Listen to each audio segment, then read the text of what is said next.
बघितलं नाही, पण त्यांना बघायचो मी त्या काळात खूप बघायचो. एक कौटिल्य पण म्हणून छोटासा मुलगा होता, कौटिल्य छोटासा 3 वर्षाचा मुलगा होता. त्याला पूर्ण जगाची जिओग्राफी माहित होती, जगाची जिओग्राफी. त्याला काही म्हटलं की तो सांगायचा, कुठल्या खंडामध्ये काय आहे ते, त्याची काय पॉप्युलेशन ते सांगायचा तो. आणि कोणाच्या जवळ त्याच्या आजूबाजूच्या 5 देशांचे नाव सांगत ते सांगायचा. त्याला पूर्ण जगाची जिओग्राफी माहिती होती. दुसरी पाहिली मी, एक हरियाणामध्ये असं छोटंसं गाव आहे हरियाणामधलं, करनाल जिल्हा की दुसरा जिल्हा, हिसार जिल्ह्यामधली. तिचं नाव जान्हवी पवार. एक जान्हवी पवार, ती मुलगी इंग्लिश ॲक्सेंट्स 8 प्रकारे ती इंग्लिश ॲक्सेंट बोलते. सामान्य ब्रिटिश इंग्लिश, अमेरिकन इंग्लिश, आणि अजून तिथे खूप प्रकारचे इंग्लिश बोलले जातात युरोपमध्ये, आपल्याला माहीत नाही. तर ती पोरगी त्या ॲक्सेंटमध्ये बोलून दाखवायची. तिच्या वडिलांनी सांगितलं की हिला इंटरेस्ट होता थोडा पहिल्यापासून, ते इंग्लिश करायची. तर मी हिला घेऊन जायचो दिल्लीला, आणि तिथे मग इंग्रज लोकांशी हिला बोलायला लावायचो. लाल किल्ल्यावर घेऊन जायचो, अजून त्या कुठे कुठे घेऊन जायचो, तिथे फॉरेनर्स येतात. आणि ही पण आपली यूट्यूब वगैरे ऐकून बघून तिने डेव्हलप केलं. ही पोरगी ही एक्स्ट्रा ऑर्डिनरी झाली की ती 12 वर्षाची असताना तिने 12वी पास केलं. 13 वर्षाची असताना ती पार्ट 1, 14 वर्षांनी पार्ट 2, आणि ते 15 वर्षाची असताना ती ग्रॅज्युएट झाली पोरगी. तिची कितीतरी तुम्ही युट्यूबमध्ये बघाल ना, जान्हवी पवार, तुम्हाला तिची युट्यूबमध्ये मिळते नाही. तर हे मुलं कसे तयार झाले, असे यांच्यामध्ये टॅलेंट्स आले कसे, ती कशी शिकू शकली. आपण जे सामान्य इंग्लिश बोलायची भाषा आहे तीच आपल्याला येत नाही. येत नाही म्हणजे काय, आपल्याला ती नकोच असते, आपल्याला ती परीक्षा करता हवी असते. परीक्षेकरता करून कोणी काही मिळवत नाही.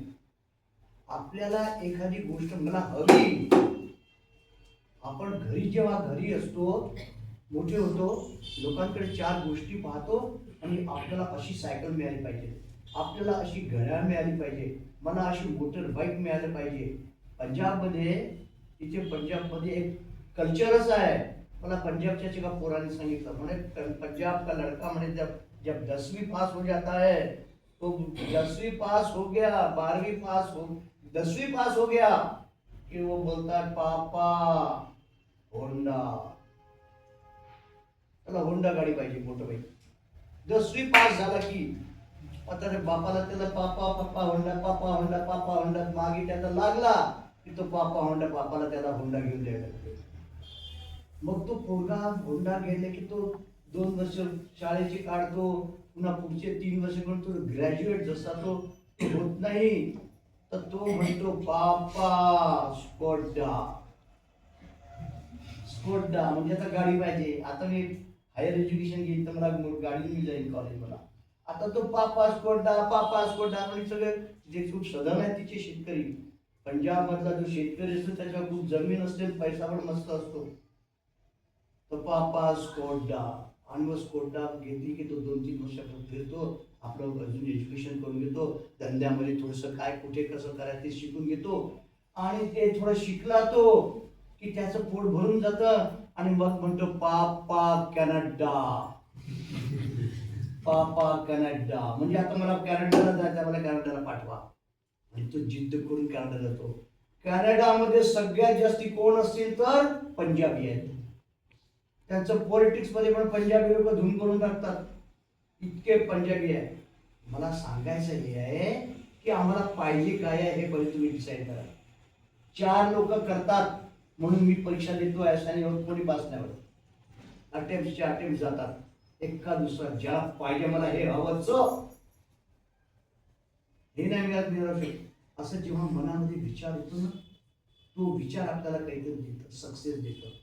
सक्सेस नुसार तिथे जाऊन 6 तास बसा, 8 तास बसा, म्हणजे तुम्ही अर्धी 40 मिनिटं अभ्यास करा, 5-6 तास असेच बघा, तुमचं एकाग्र मन होणारच नाही. अभ्यास करायचा असेल तुम्हाला ना, तर तुम्हाला खरंच मला हे मिळवायचंच आहे. आता हे आपल्याला विवेकानंदांच्या जीवनात कसं दिसतं, कुठे दिसतं आणि केव्हा दिसतं.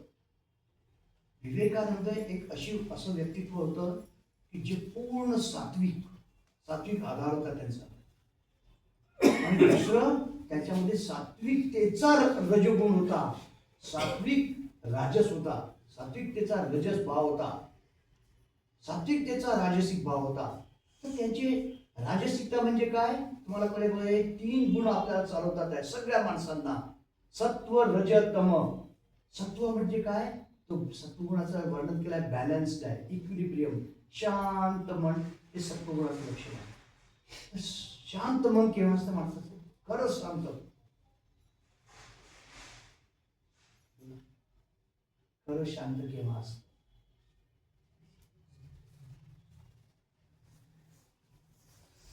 सत्वगुण मी म्हटलं तुम्हाला, पण मन खरं शांत केव्हा होतं.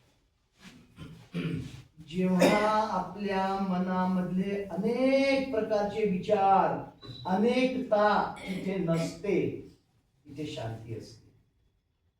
जिथे अनेकता नसते तिथे शांती असते. म्हणून जेव्हा तुम्ही ध्यान करायला बसता, ध्यानामध्ये जेव्हा तुम्ही सगळे विचार एका विचारामध्ये आणता, मन खूप शांत होतं. त्याला एकाग्रता म्हणतात. तुम्हाला सांगतो कॉन्सन्ट्रेशन पाहिजे, कॉन्सन्ट्रेशन पाहिजे. आमच्याकडे येतात पोरं, स्वामीची कॉन्सन्ट्रेशन होत नाही, मी अभ्यास करते, पोरी येतात, पोरं येतात, पण मन कॉन्सन्ट्रेट होत नाही. एकाग्रता काहीच नाही. कारण की मनामध्ये इतके डायव्हर्शन्स आहेत.